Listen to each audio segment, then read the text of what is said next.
Exporters of tea, flowers and meat to the Middle East now say they have lost millions of shillings since the attack on Iran by America and Israel and retaliatory attacks from Iran.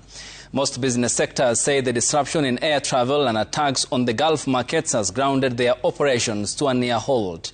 As Emmanuel Toh now tells us in the following report, the national carrier Kenya Airways has announced that it will operate repatriation flights from Dubai to Kenya, targeting Kenyans trapped in the war-torn region.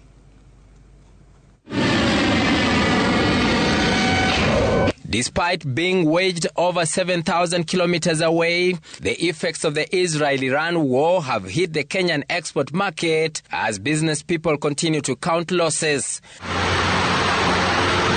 Meat exporters who had planned to make a killing from the high demand of meat in the Gulf countries during the Ramadan period have been left with piles of stock as the flights to the Middle East region remain grounded.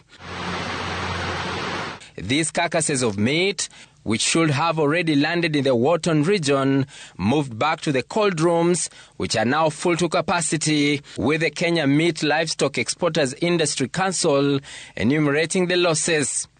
Any meat that we slaughtered on Friday and Saturday has not left the country, and we have not been able to slaughter meat for export since Monday to date. And we are looking at losses of close to 1 billion Kenya shillings for the 5 days that, we have lost this opportunity to export to the Middle East. In such a situation whereby we have no flights operating, we are forced to take back the meat to the slaughterhouses because at the airport we only have transit sheds. This plane, which departed the JKIA at 1 p.m. Wednesday, being the first one since Saturday to fly out with a consignment, and even so, costing the suppliers an arm and a leg. There's only one aircraft that has just left a few minutes ago, destined for UAE, carrying 60 tons of meat, and it's the only meat that we have been able to ship so far, since last week, Friday. So it's a big deal for the government, and we are requesting them to look for intervention measures. Kwa sasa hivi zile ndege ambazo tunaweza pata, utapata kwamba hata the freight cost itself double ama triple. The situation.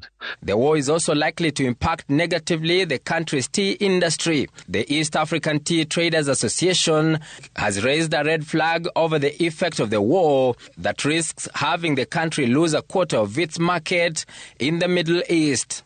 If this conflict continues, we are going to lose over 20% of our export market share.